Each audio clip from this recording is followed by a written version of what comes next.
welcome viewers. I am Pia and you're watching the World Report on NewsX World, and here are the top headlines. South Korean President Lee Jae-myung has now announced that South Korea and the United States have finalized a joint fact sheet on trade and security agreements. He has revealed that South Korea will build nuclear-powered submarines and form new partnerships with the US in shipbuilding, AI and the nuclear sector.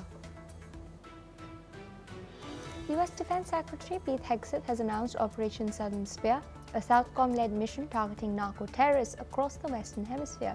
The operation aims to curb drug flows and bolster homeland security across 31 countries under US Southern Command's purview. J.D. Vance has blamed Senate Democrats for the record US shutdown, criticizing delays in healthcare for illegal immigrants. Meanwhile, federal employees are now returning to work, while DHS has announced $10,000 bonuses for TSA agents. A Russian attack on Kiev has killed 1 and wounded 15, damaging 8 districts, while Russia has on the other hand downed 216 Ukrainian drones. Separately, Ukrainian drones have damaged a ship, homes and an oil depot in Novorossiysk in Russia. UNRWA Chief Philippe Lazzarini has warned that the agency faces a $200 million shortfall that could cripple services for millions of Palestinian refugees. He has urged states to pair mandate renewal with real funding after major donors cut support over unsubstantiated allegations. The UN condemned a West Bank mosque attack reportedly by Israeli settlers. Secretary General Guterres has stated that he is deeply disturbed. Meanwhile, settlers set fire and sprayed slogans. Chileans head to polls in a polarized election dominated by security concerns. Frontrunners Janet Jara and Jose Antonio Cast focused on policing, prisons and modernizing security forces. Crime, including kidnapping and extortion, has risen since 2021, shaping voter priorities. A landslide hit 3 villages in Cilacap, Central Java, killing 2 and leaving 21 missing. Rescue teams have saved 23 people, but unstable terrain has hampered further efforts. Well, viewers, those are the headlines and our top focus at the moment. We're now learning that South Korean President Lee Jae-myung has in fact announced that South Korea and the US have finalized a joint fact sheet on trade and security agreements following the summit with President Donald Trump last month. The deal includes South Korea building nuclear-powered submarines and forming new partnerships with the US in shipbuilding, AI and the nuclear industry. In addition, the US has approved a $150 billion Korean investment in the shipbuilding sector, with another $200 billion earmarked under a new MOU. The agreement follows a trade deal first discussed at the Trump-Lee summit in July, with South Korea agreed to invest billions in US projects in exchange for reduced tariffs. Listen in to what Lee Jae-myung had to say. 지난 2차례의 한미 정상회담에서 양국이 합의한 내용이 담긴 공동 설명 자료 조인트 팩트 시트 작성이 마무리됐습니다. 이로써 우리 경제와 안보의 최대 변수 가운데 하나였던 한미 무역 통상 협상 및 안보 협의가 최종적으로 타결됐습니다. 이번 협상을 통해 한미 양국은 대한민국의 수십 년 수건이자 한반도 평화와 안정을 위한 필수 전략 자산인 핵 추진 잠수함 건조를 추진하기로 함께 뜻을 모았습니다. 우라늄 농축과 사용 후 핵연료 재처리 권한 확대에 대해서도 미국 정부의 지지를 확보하는 데 성공했습니다. With us on the broadcast is Dr. Sanjay Kumar, who is a journalist at the Korea Herald, joining us from Seoul. Thank you so much for taking our time and speaking to us on NewsX World. Of course, there are very crucial sectors over which this cooperation will now unfold, including artificial intelligence, building nuclear submarines as well, shipbuilding and semiconductors. How do you see the reception of this particular deal in the administrative circles in Seoul, and how is it to impact the bilateral ties with the United States of America? We've seen it bolstering, especially with Hegseth also visiting South Korea, speaking to troops on the ground as well. We're looking at the numbers now increasing there as well. Pia, South Korean administration and industry stakeholders in South Korea had been watching very carefully, and they had been waiting for some kind of conclusion on these kind of fact sheet, which has come out today. And this finalization of fact sheet, it signals future cooperation in short and long both run. And when I say short and long run, it means not just economic diplomacy is working here, but also the security strategists, security interests are also being taken care of. And that is why this nuclear submarine project is very important. And as you correctly mentioned, $150 billion is going to be allocated for the shipbuilding, and remaining 200 US billion dollar, that is also going to be collectively used by US and South Korean side. There have been many concerns in the South Korean circles about this remaining 200 US billion dollar, that how it is going to impact and how it is going to serve the nationalist interest of South Korea. But having this joint fact sheet, this is signaling very positive signal among the industry stakeholders and the administration of South Korea. And as correctly you had been showing also, and we could listen Lee Jae-myung just now watching your program, that he was also trying to say that after having two rounds of talks, when he says two rounds of talks, he mentions about his meeting with Trump in the US, and just recently in APEC. So these two meetings have brought a good result. We can say that he has got the fruits of those dialogue and meeting. And apart from shipbuilding, if you see the nuclear submarine, that uranium enrichment residual is going to be reprocessed, and that right also can be used by South Korea, and US has agreed on this. So this is also seen as a big win of South Korean side, and this kind of win is going to kind of disappoint North Korean side, because they don't want any kind of engagement on the nuclear side, whether it can be in technology, usage of nuclear energy. So that is why it is a security win also from South Korean side. And South Korea looks very optimistic in having wartime control operations also in South Korean interest. This is also one of the points that South Korea wants to deal with the US. So all these things are coming, and we can say that it is a win of economic diplomacy and security cooperation with the US in current time. Indeed, speaking of the US itself, it has its own considerations as far as the shipbuilding industry is concerned. Trump wants to revitalize that as well. But in recent times, especially when we've seen tensions between Washington and Beijing, simmer earlier before the Trump-Xi meeting and the understanding that they reached there were some South Korean firms, shipbuilding firms, that had also taken the hit in terms of Beijing imposing sanctions. In light of this and the nuclear submarines that are also going to be built by South Korea, can we expect some sort of pushback by China, if not directly, through some tacit means as well? In short run, Pia, I do not see any kind of pushback from Beijing, because we should not forget that until few years ago, if we see just few years, if we hark back few years, then US, not US, but South Korea was number one in shipbuilding, and that position was taken by China. So in a way, South Korea wants to leverage and achieve its legacy of being number one by partnering with US, and US also needs South Korean technology in shipbuilding. And from political perspective also, Trump wants to send a very strong signal. He has to deliver some things on MASGA project, like Make America Shipbuilding Great Again project. So it is win-win for South Korea as well as US. And China, I'm not sure. I don't think so that China is going to act with some kind of pushback, or they are not going to strongly act on it.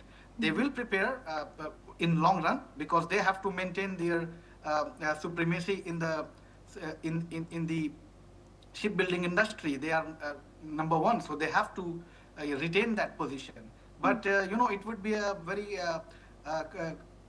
tech competition we should see in that way, not in security confrontation.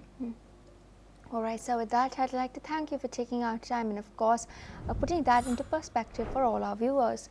On that note, we're shifting focus to what's taking place in the United States of America. Lawmakers for former FBI Director James Comey and New York Attorney General Letitia James are now urging a federal judge to dismiss the criminal charges against them, arguing that the U.S. attorney who had obtained their indictments was unlawfully appointed by President Donald Trump. The hearing was held at the federal courthouse in Alexandria in Virginia, marking the first judicial review of their attempts to throw out the cases before trial. Judge Cameron McGowan Curry did not issue a ruling and stated that she will decide later this month. Now, their argument centers on Lindsey Halligan, Trump's former personal attorney who was appointed interim U.S. attorney for the Eastern District of Virginia. If her appointment is deemed invalid, the indictments could collapse since she alone presented evidence to both grand juries. More news coming in. U.S. President Donald Trump has signed an executive order aimed at strengthening resources and support for children in foster care. With First Lady Melania Trump by his side, Donald Trump has highlighted the importance of helping young people successfully transition out of the foster care system. The new initiative will involve a coordinated effort between federal agencies and the First Lady's office. The order also ties into existing education and tax credit programs, creating more opportunities for foster youth, including access to the federal tax credit scholarship program. Trump has expressed his gratitude to Melania for her efforts, promising that foster children will never ever be forgotten under his administration. Listen in to what Portis had to say.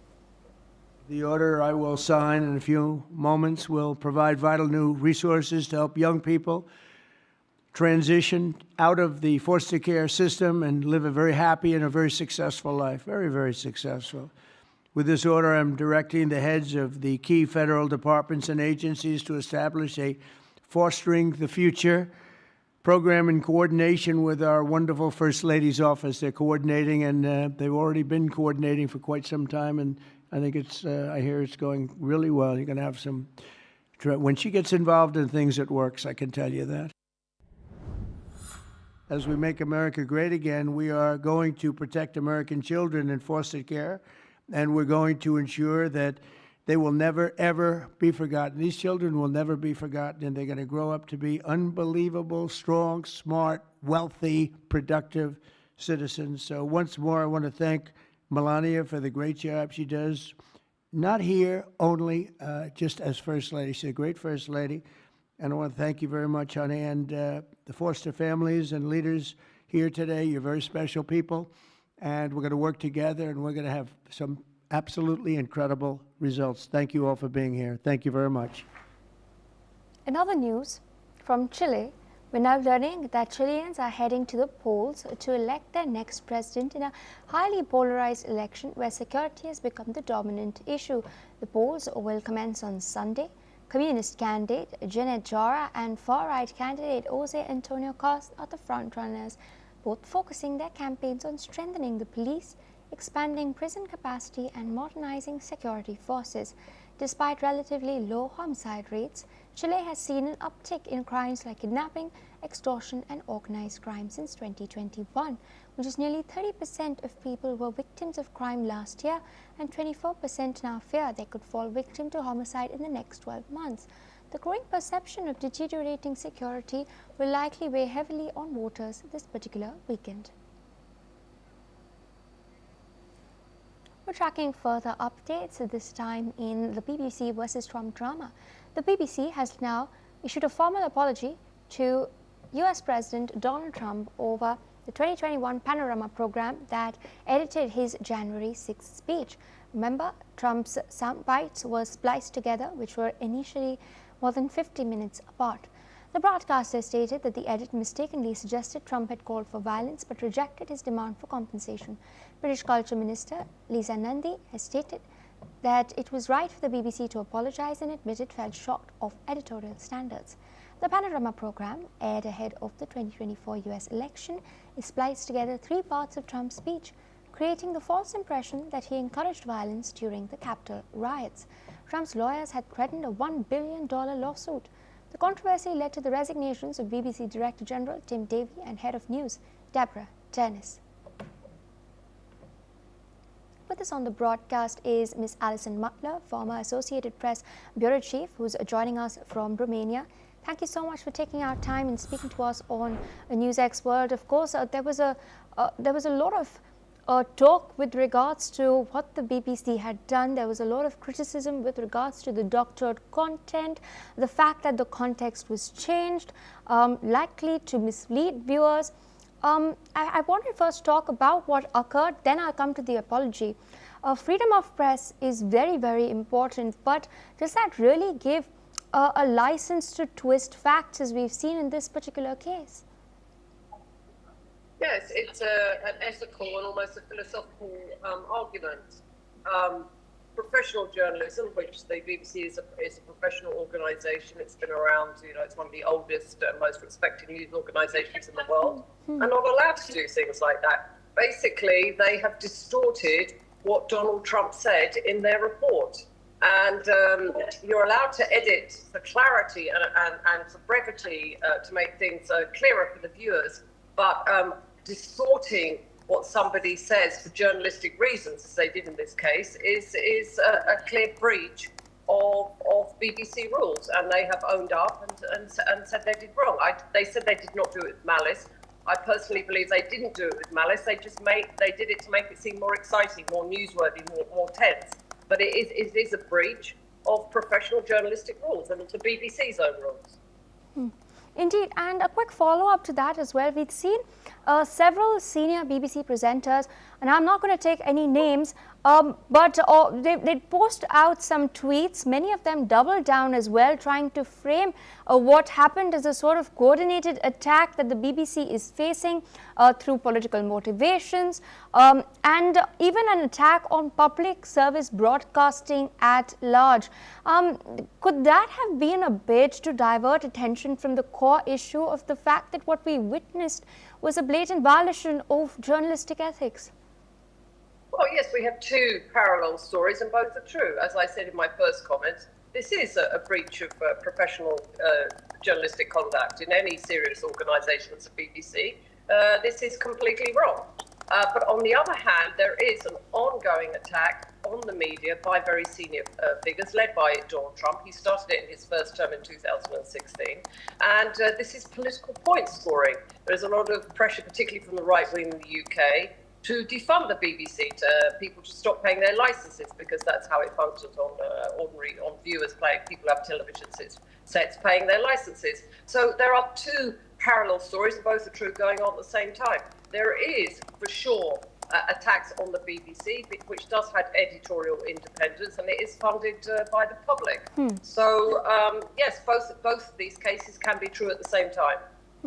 Indeed. And speaking of this apology that has come forth, do you think Donald Trump could then perhaps, with this public, very formal apology that the BBC has put out, stating that yes, it did in fact, make a mistake, could Trump then withdraw his intention of filing a $1 billion lawsuit? Or is he likely to still go ahead in order to prove a point? First of all, my question is, where would this lawsuit be filed? I assume it would be filed in the United States of America, which is much more protective of press freedom and libel. Britain, it isn't libel. It's very easy for a journalist, a news organisation, to lose a libel case. This isn't libel. He's talking about defamation.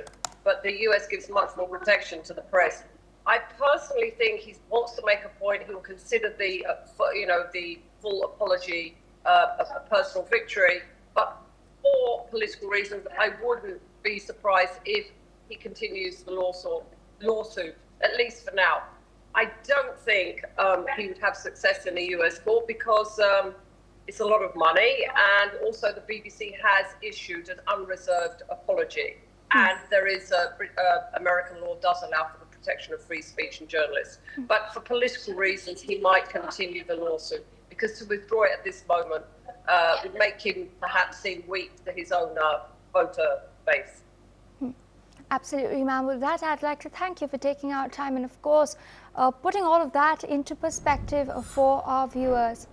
On that note, we're shifting focus to more news coming in. We're now learning that deadly heat worldwide is driving a $300 million investment in climate health research, which was announced at the COP30 summit in Brazil.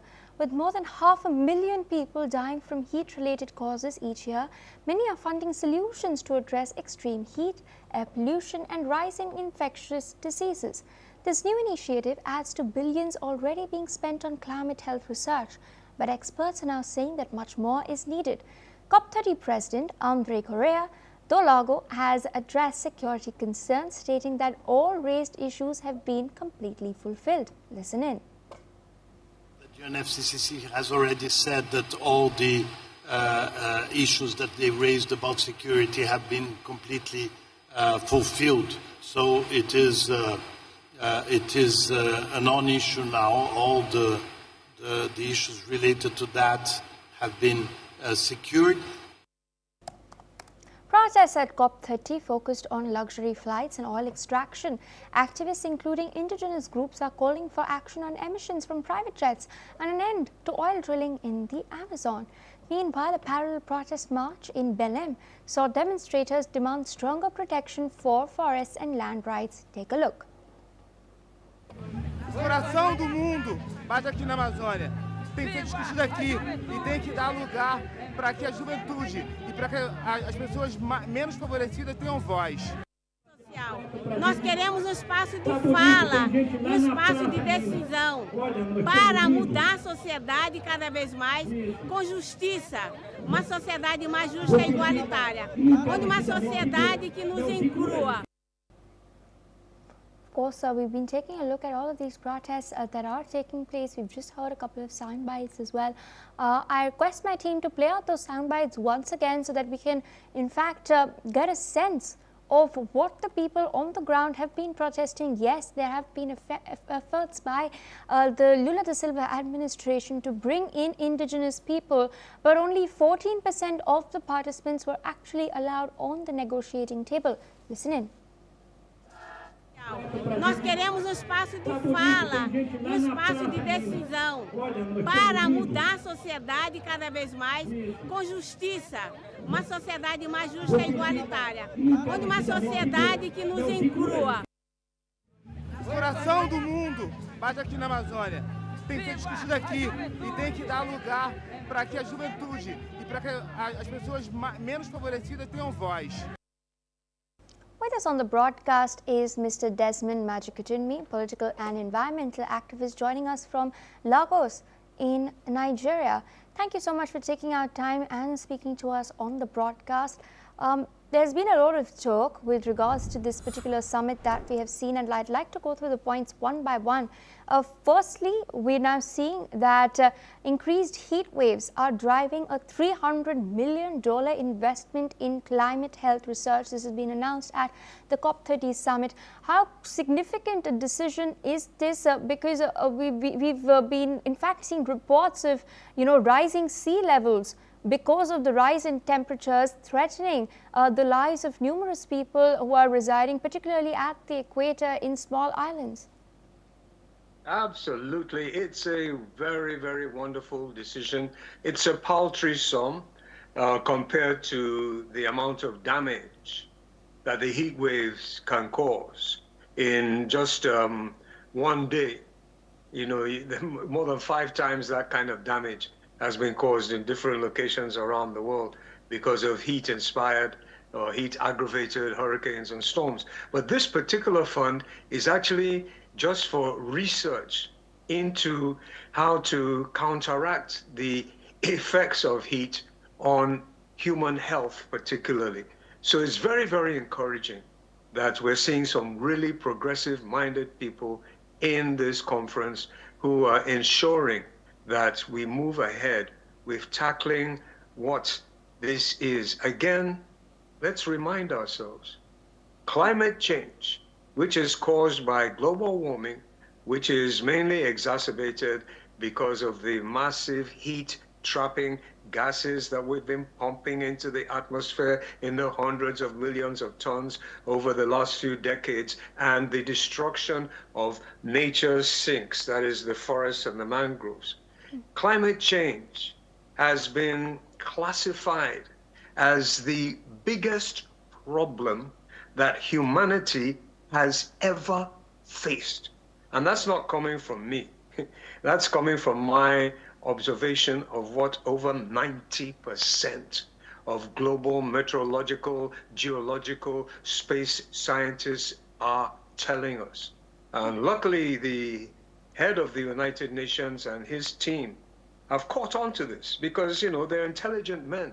They can read the reports. Oh, yes. And these reports are not doctored. People who spend years and years, maybe 10 years, just going through their science to be able to be qualified, to be professors and so on, and then spend the next 10 or 15 years of their life studying assiduously. Some of them will go and spend time in the Arctic for weeks on end. These people are not going to give doctored reports. They have children as well, and they want to ensure that we hand on to our children a better world. And what we are doing now, what we are on the process of creating, is a much worse, uninhabitable kind of planet than we inherited when we were children. So it's very encouraging to see that at least a good amount of funds have been dedicated specifically for able to understand how to improve people's health in what is going to become and already has been a warming planet. There's no way of stopping the planet getting a little bit warmer, but we can if we come together. If we come together as the human race, as brothers and sisters on this, our only home, if we come together, we can still prevent it from going over thresholds that will give catastrophic consequences all over the world. Indeed, and you know what's also been interestingly pointed out is there are lots of indigenous people who were included in the conversation. Lula da Silva, the president of Brazil, has made a point to do so, but only 14% of the indigenous people who were actually invited were allowed to be a part of the negotiations taking place on the ground. So they've carried out protests stating that what's been done is rather performative. They've also pointed out at the duplicity of the fact that a lot of leaders who arrived, they've come on luxury flights, on private jets as well, which increases emissions. What do you have to say? We've in fact heard some of the indigenous people on the ground who've stated that it's imperative to protect the Amazon, and it's imperative to not just stick to targets but to practice what is being preached. Do you concur? Absolutely, yes. And this is the conundrum. The United Nations is made up of us human beings, and it is, humanity in general with some specific cases of human beings who have driven us to this. It's always been, our aberrations, our lack of empathy, our lack of compassion, our greed-driven, pride-driven determination to just get more and more sense gratification and just, ignore the fact that we are harming and hurting others. And the United Nations has, a lot of people from a lot of countries, a lot of the leaders and so on. And definitely, unfortunately, their influence will still be manifested. And the fact that some indigenous people were even welcomed there is a good step forward. The United Nations itself, has had its own struggles because of the negativity of a lot of the leadership that is being represented there. This is the challenge. Our leaders are still perpetrating all kinds of atrocities on each other all over the world. Dropping bombs and massacring children here, there, everywhere, just because of the power dominance or because of disagreement and so on. So United Nations is not immune to those negative traits that we human beings have been exhibiting against ourselves from time immemorial. However, the silver lining on this dark cloud is that we are now exhibiting this negativity against nature. And nature is bound 100% by the what you can classify as the retributive or karmic rules, that what you give her, she must give you back. You can't plant rice and harvest corn from the seed that you planted.